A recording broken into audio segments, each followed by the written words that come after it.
On January 21st, 5 members of the U.S. Supreme Court dealt a heavy blow to American democracy. They ruled that corporations are persons and that the government must protect corporations against we the people. That's right, it was a harsh blow, wasn't it? But today we the people have come together. We are unbowed. We're here to, in the words of Fighting Bob La Follette, dedicate ourselves to winning back the independence of our country. Here's to some liberty for America. We're here to show those 5 men in Washington that since they have debased themselves, they are now the lower court. We'll rally here today on the state capitol steps, and then we'll march on the federal courthouse a few blocks away. We begin today with the executive director of the Wisconsin Democracy Campaign, a cheerful and a tireless fighter for democracy, Mike McCabe.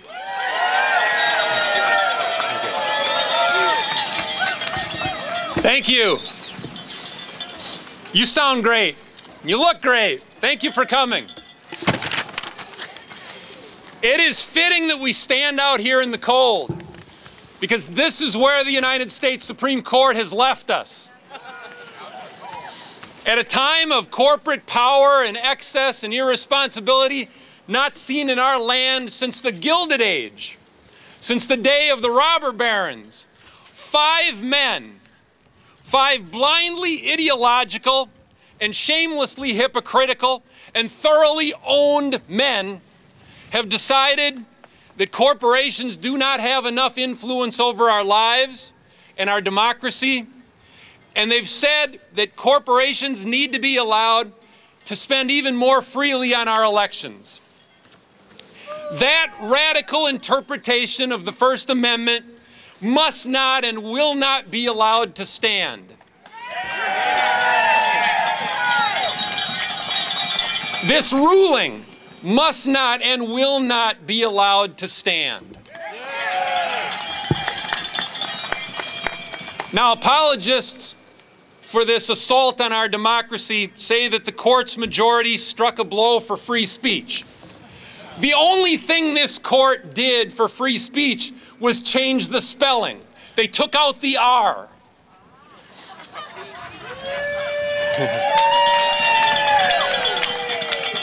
It took just a moment for you all to do that spelling, didn't it? Those celebrating this decision say corporations deserve a voice in the political arena. Corporations didn't need this court to give them a voice in the political arena. Corporations already had a voice, and a dominant one at that. You don't have to look any further than the national debate on health care or the last few state Supreme Court elections right here in Wisconsin for evidence of that. They didn't need the court to give them a voice. The court gave them a megaphone. And that is something that we have to fight tooth and nail against. Corporations also did not need these 5 men to allow them to lay claim to the same citizens that we all enjoy as living, breathing, flesh and blood citizens. That was taken care of way back in 1886. And as a matter of fact, this idea that corporations are people didn't come from an act of Congress. It didn't come from a ruling of the U.S. Supreme Court. It came from this guy right here. Bancroft Davis.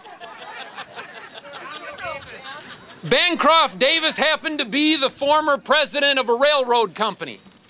Went on to become the court reporter for the United States Supreme Court.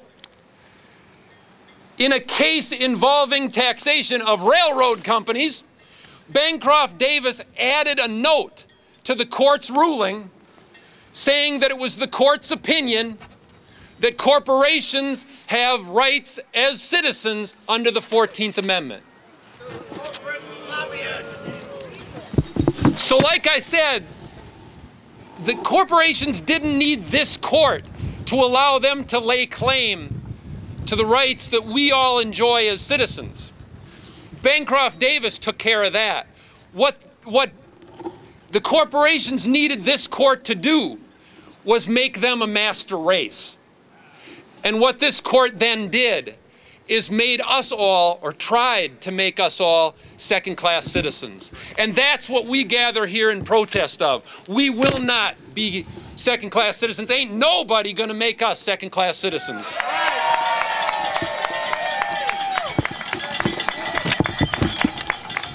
In effect, what this court did is try to raise a new flag over America.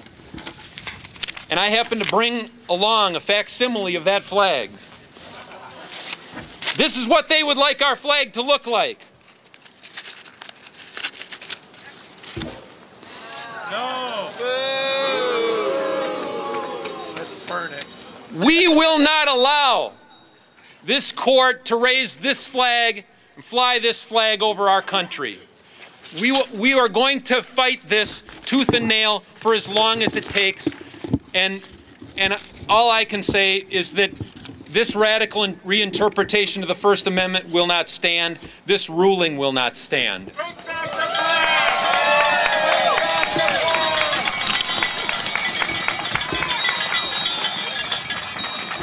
Now, if those who represent us in Washington had an ounce of nerve, there would already be articles of impeachment pending against Chief Justice Roberts for lying to Congress.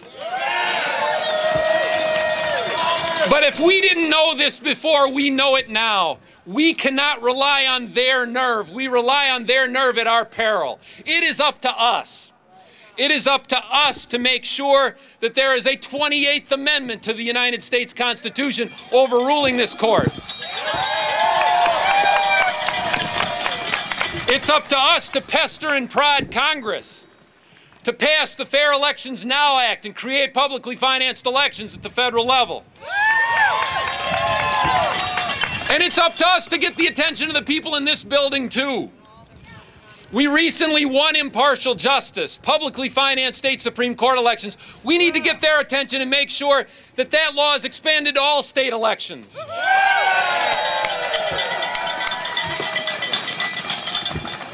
Now, some of these steps, like amending the Constitution, could take years. Some will take months. But there are things that we can do in the days and weeks to come that can make the 2010 elections better than they will otherwise be. Right here and right now, we can push our legislature to pass Senate Bill 43 and its companion Assembly Bill 63. That legislation strikes a blow directly at the heart of the advertocracy that this court is trying to create. It closes the biggest single loophole in Wisconsin's campaign finance laws. It pulls the cloak off the special interests that are contaminating our elections, and it makes them stand behind their ads. And we need to demand that they get their work done and give us that reform in the weeks to come. So if you haven't already done it, I'm going to ask you to pick up these statements.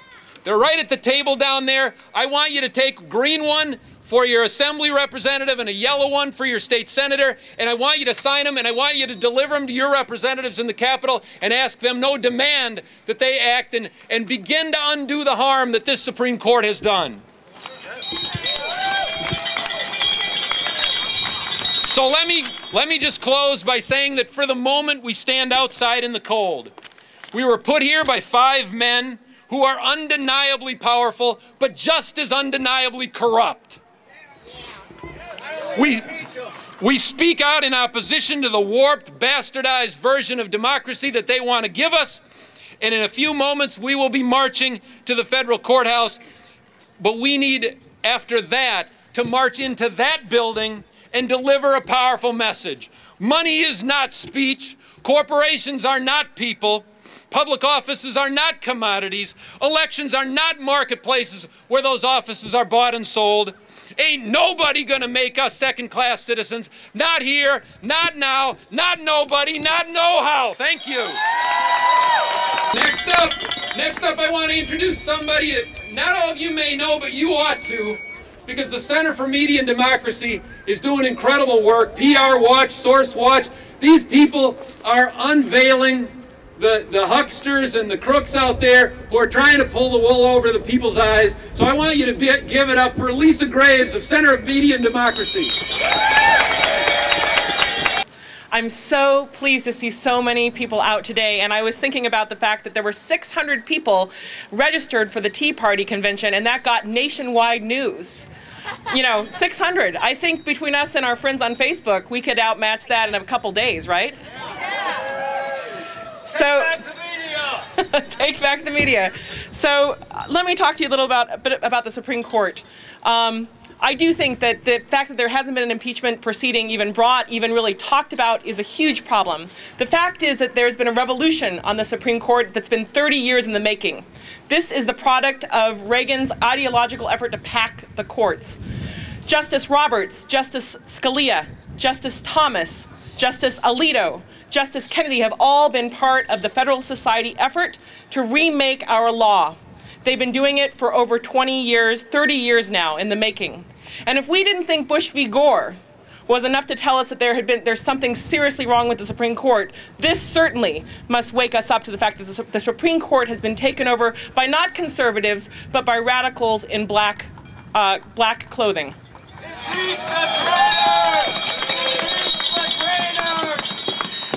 When I was working for the Senate Judiciary Committee in the first Bush administration in 2002 through 2004, I fought to try to protect the courts from this takeover. We fought to filibuster nominees like Miguel Estrada, like William Haynes from the Defense Department, who was trying to get on the Fourth Circuit and maybe make it to the Supreme Court. We fought unsuccessfully against Justice Roberts making it to the D.C. Circuit. These were long battles in the trenches, and then after Bush won election in 2004, the court fell. The court fell. And this is a crucial issue for us in terms of this debate going forward. This court, this 5-person majority, these 5 guys, they're in their 50s and their 60s. They're there for a while. We've got a lot to fight about. There are some great laws in terms of public finance, in terms of keeping foreign corporations out of our elections, in terms of requiring corporate approval of shareholders. Those are all very important measures. But we have to think as well that this court, this majority, is going to be there for many years. And they have demonstrated their determination to strike down sensible legislation intended to protect the sacred nature of our democracy and intended to protect the free speech rights of people. So this is a battle. This is the beginning of a battle. We're going to work on legislation. We're going to work on amendments. And the Center for Media and Democracy strongly supports amending the Constitution. We think this is a crucial effort over the long haul. It's not easy, but it's got to start somewhere. And the Reagan Revolution, the fact of the Federalist Society, the seating of these judges for this court started with a handful of people in Washington who were determined to remake our law. And we can counter that effort. It may take time, it will take time, but we've got to come together to say that we're in it for the long haul. We have a vision for our future, and our vision isn't one of corporate democracy.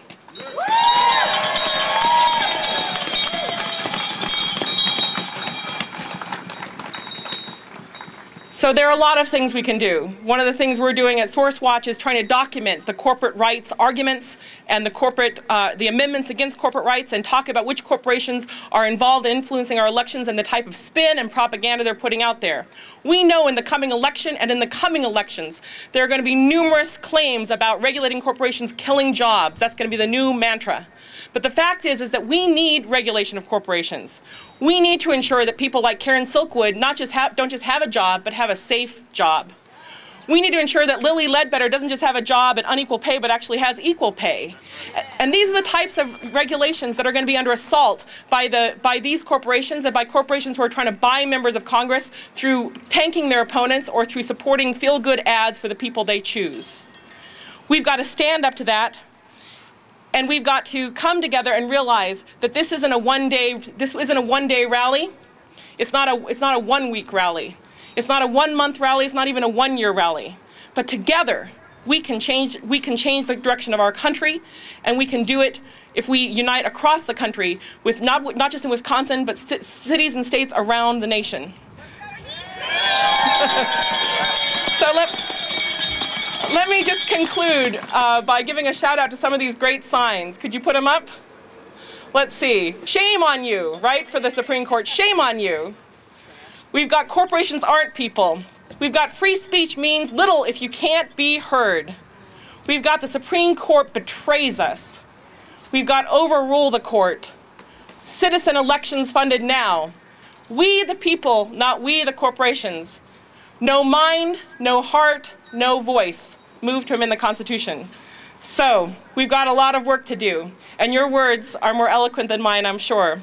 So thank you so much for coming out today, and I'm pleased to introduce a man who really needs no introduction, Ed Garvey.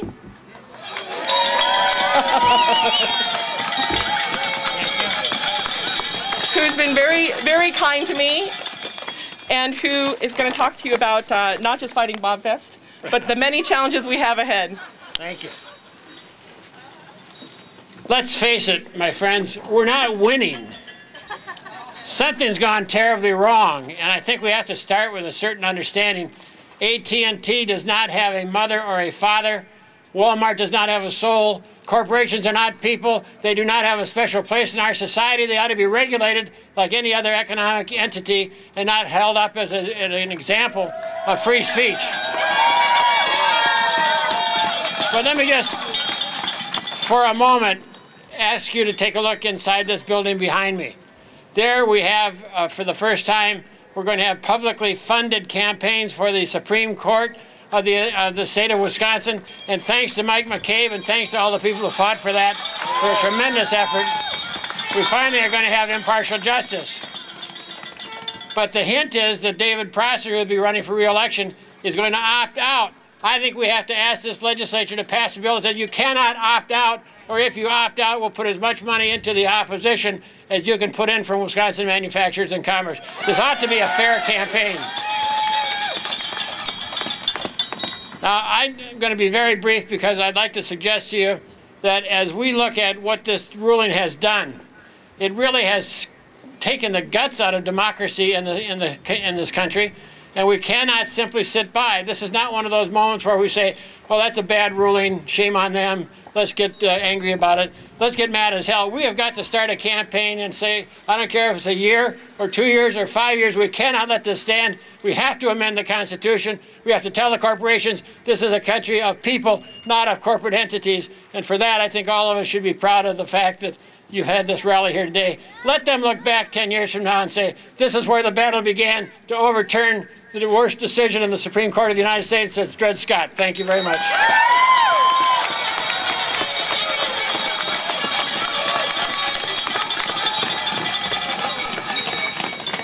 Thank you very much, Ed. Ed and I are actually going to be out at Wisconsin Heights High School this weekend, and so we're going to continue this fight, and we're going to take it out across the hinterlands, and I hope some organizers are here with some flyers about that event. I hope you'll come. Let me tell you, if our next speaker can't make sense out of what this court has done, then there ain't no sense can be made of it, because our next speaker knows judges and knows courtrooms as well as anybody could. Peg Lautenschlager has been a local prosecutor as a district attorney. She's been a state prosecutor as our attorney general. She's been a federal prosecutor as a U.S. attorney. She's been a state legislator, a member of the state assembly. She knows law and she knows courts as well as anybody. And I got a sneaking suspicion she's having a hard time making sense out of this ruling too. Please welcome Peg Lautenschlager.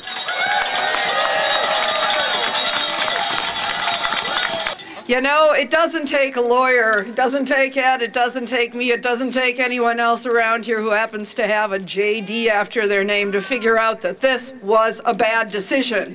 It doesn't take a lawyer to understand that corporations are not people. Now, I tend to be a little bit frustrated with this because I spent a fair amount of my time prosecuting folks. And when we try to prosecute corporations, what was the first thing they'd say? They'd say, you can't because we're not people. Always their argument. But oh my God, when they want to take the cacophony they've created by their noise and deny citizens a voice by drowning them out, then all of a sudden they have the rights that are equal, if not greater, to every citizen of this United States. That's wrong. Now, you know, our founding fathers thought that our Supreme Court ought to be the place where all of the partisan stuff goes by the by. It ought to be the place where a bunch of people with lifetime appointments who weren't beholden to voters, who weren't beholden to a bunch of political parties, would be able to kind of come down from above. There are reasons that building's built like it is out there. There are reasons it's structured as it is, and it's because they are supposed to be the nonpartisan people, making decisions based on the interests of the people of this country and based on the institutions of preserving our democracy. And for years, most justices did just that. Justice Stevens, one of my current heroes, I might add, who wrote the 80-page dissent in this decision, a Republican appointee, I might add, was the person who came out, and what did he say in the first sentence of his opinion? This court's ruling threatens to undermine the integrity of elected institutions throughout this nation. And he goes on to say that today's ruling, January 21st ruling, makes a hash out of the Bipartisan Campaign Reform Act's delicate and interconnected regulatory scheme. As he put it, in the context of the election to public office, there is a significant difference between corporate speakers and human speakers, and that doesn't take anybody with a fancy degree to figure it out. It doesn't take anybody with a special degree in science to figure out who's the human and who's the corporation. It takes just an average eyesight, if even eyesight, to realize the difference between a corporation and a human being. We need to recognize that unless we're going to have a legislature and a Supreme Court and a governor's office and a presidency with a bunch of people with NASCAR jackets with corporate logos on them, we better take action, and we better take action now. This is the time to make our voices heard. This is the time to ring bells and do everything else we can to drown out the powerful sound that's been afforded corporate America. Thank you.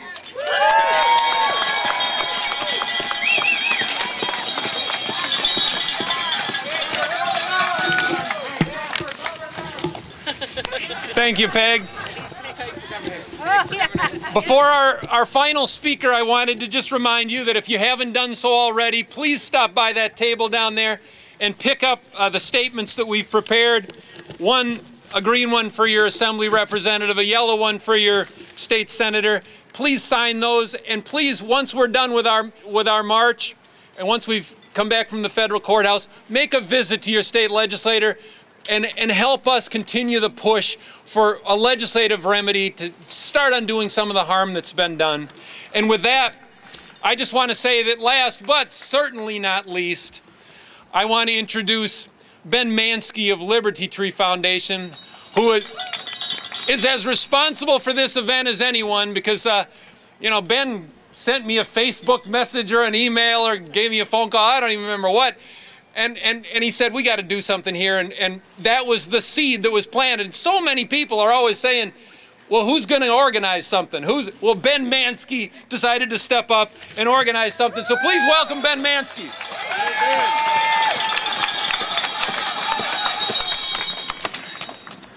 Susan B. Anthony, the great suffragist and abolitionist, she was born today. I found that out this morning. And you know, if she was alive now, she would be here today on her birthday. She'd be celebrating with us. She'd be celebrating by marching with us. She would say, overrule the court. She would tell us today, as she said then, that cautious, careful people always casting about to preserve their reputation and social standing never can bring about a reform. Those who are really in earnest must be willing to be anything or nothing in the world's estimation, and publicly and privately, in season or out. She was a founding mother of our country. She was a founding mother of what this country is today. And her part in renewing America included constitutional amendments. And did she and her sisters and her brothers ever succeed? They won the 13th, the 14th, the 15th amendments, abolition, expansion of equal protection, black suffrage.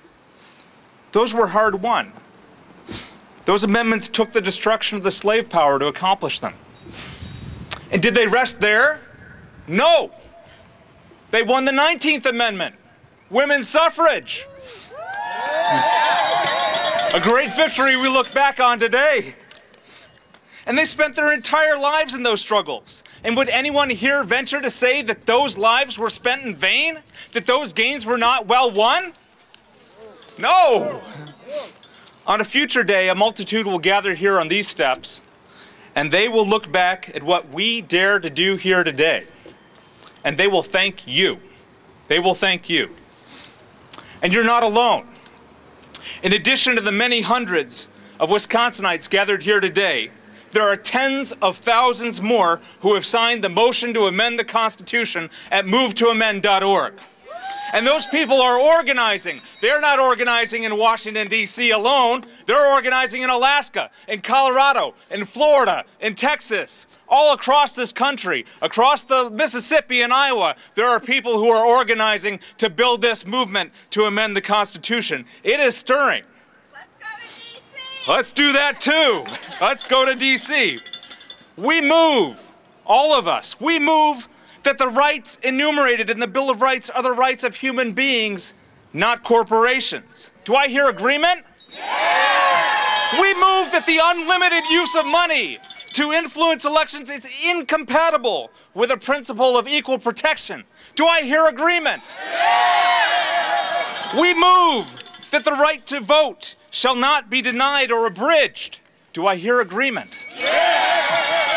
We make these motions and more to amend the Constitution and to overrule and to overcome the damage the court has done to democracy. Just blocks from here stands a federal courthouse. And I ask you, shall we deliver our motion so that the nation hears it? Yeah. All right, well, let's go. Let's go and send that message. Thank you all for joining us here today. It's a great beginning. Overrule the court! Overrule the court! Overrule the court! We are building the movement at the state level, not in Washington, D.C. This is not a lobbying campaign. This is a movement from below, built in the states. We're going to our legislators because they are our neighbors. They are close to us. We can find them, and we can let them know that we're going to hold them accountable. And many of them are still willing to listen. Okay? Many of them are still willing to listen. So what I want to do today is to say, first of all, how much I respect and appreciate every one of you for coming out today. It's really incredible. And I know that I'm going to be seeing all of you again. You'll be seeing me. We're in this together for the long haul. But let's wrap up right now and head back to the Capitol building, visit our legislators, let them know what we want them to do with SB 43, and then be prepared to get involved in this constitutional amendment campaign, because it's going to take every single one of us, our families, our sisters, our dogs, you name it. Thank you, everybody.